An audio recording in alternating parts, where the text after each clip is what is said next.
अस्सलामु अलैकुम वरहमतुल्लाहि वबरकातुहू।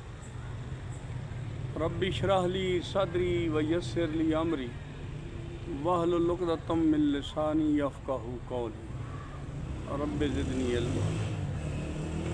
हज़रात ग्रामी, सूफ़ी सफ़र इस वक्त हालत सफ़र में और क्लब में आपके साथ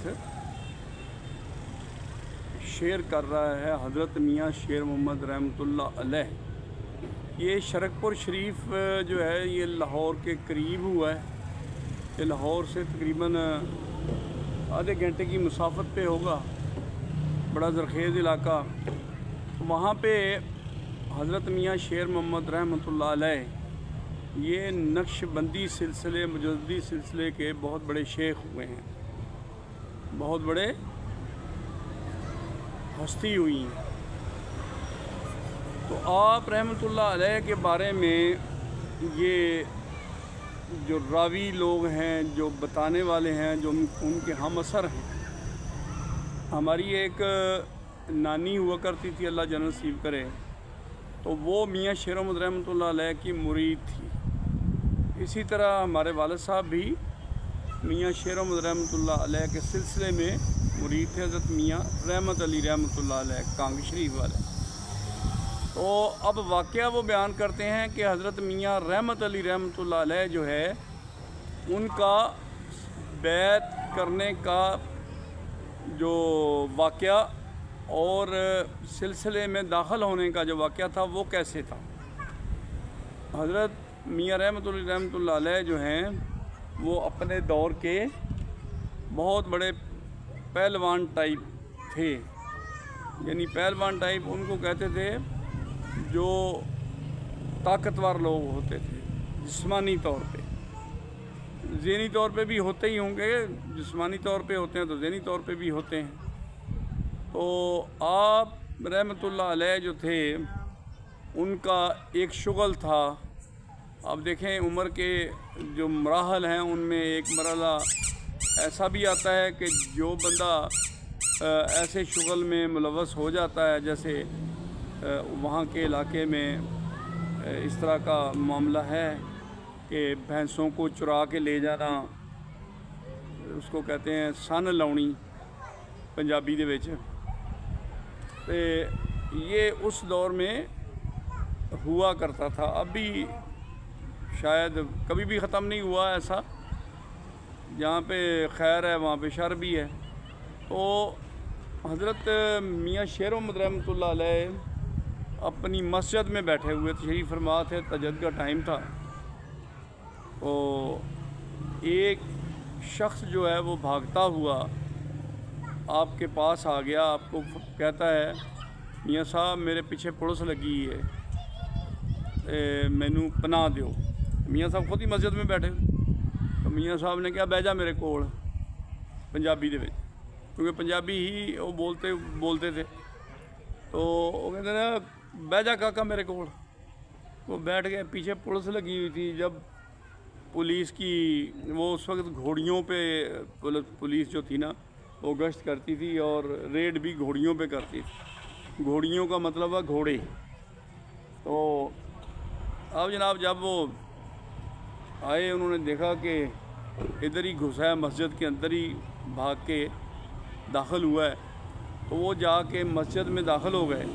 देखा तो वहाँ पे मियाँ साहब तशरीफ़ फरमा थे। तो उन्होंने जाकर कहा मियाँ साहब अस्सलाम वालेकुम। उन्होंने बोला जी वालेकुम सलाम। साडा इत्थे एक चोर आया है, साडा एक टारगेट आया है।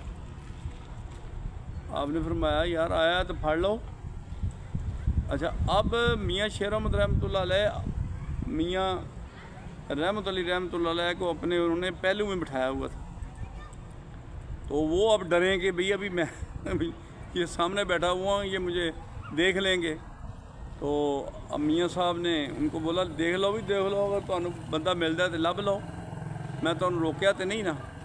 अब उन्होंने जनाब पूरा सर्वे किया, मस्जिद के अंदर कोने खांचे देखे, कहीं पे भी उनको कुछ नज़र नहीं आया। अब उन्होंने जनाब پھر میاں صاحب سے معذرت چاہ کہ میاں صاحب شک پیا سی تے معذرت کرو سانو معاف کر دیو، اجازت دیو۔ میاں صاحب نے کہا ٹھیک ہے جائیں۔ تو اب جب وہ چلے گئے پولیس والے، تو وہ جو میاں رحمت علی رحمۃ اللہ علیہ بعد میں رحمۃ اللہ علیہ بنے، یعنی وہ رحمت علی تھے، انہوں نے کہا بابا جی مینوں معاف کر دیو۔ تو آپ نے فرمایا یار میں نے کون سا ایسا تمہیں کوئی کچھ کہا ہے؟ تو اس کے بعد پھر میاں رحمت علی رحمۃ اللہ علیہ جو تھے انہوں نے توبہ کی اور ساری زندگی آپ کی خدمت میں رہے، شادی بھی نہ کی۔ یعنی یہ وہ ان کو عشق ایسا لگا میاں شیر احمد رحمۃ اللہ علیہ سے کہ وہ پکے نمازی، پکے روزہ دار، یعنی دین پہ اس طرح وہ کاربند ہوئے کہ وہ پھر میاں رحمت علی رحمۃ اللہ علیہ کانگی شریف والے بنے۔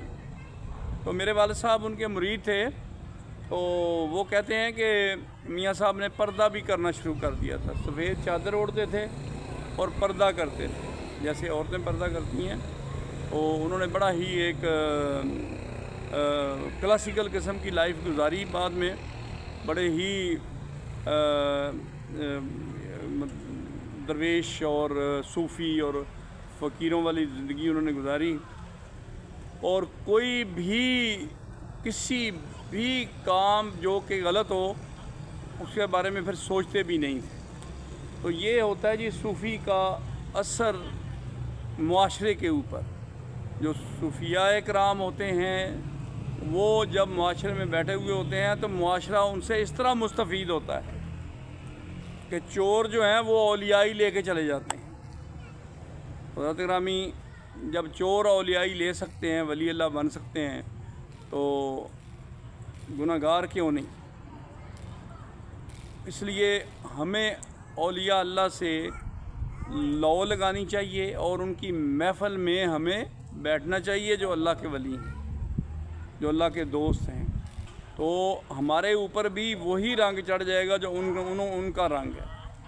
تو یہی اصول ہے، اگر آپ برے کی محفل میں بیٹھیں گے تو آپ بھی برے ہو جائیں گے، تمام برائیاں آپ میں آ جائیں گی جو ان میں برائیاں ہوں گی۔ اگر اچھی محفل میں بیٹھیں گے،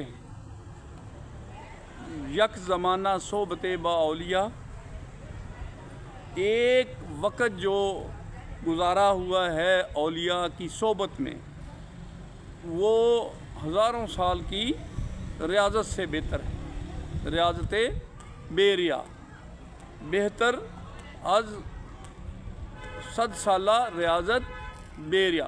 بے ریا ریاضت جو دکھاوے کی نہیں ہے، 100 سالہ وہ ریاضت جو اللہ کی خوشنودی کے لیے کی ہے، اس سے وہ ایک زمانہ جو آپ نے ولی اللہ کی محفل میں گزارا ہے وہ بہتر ہے۔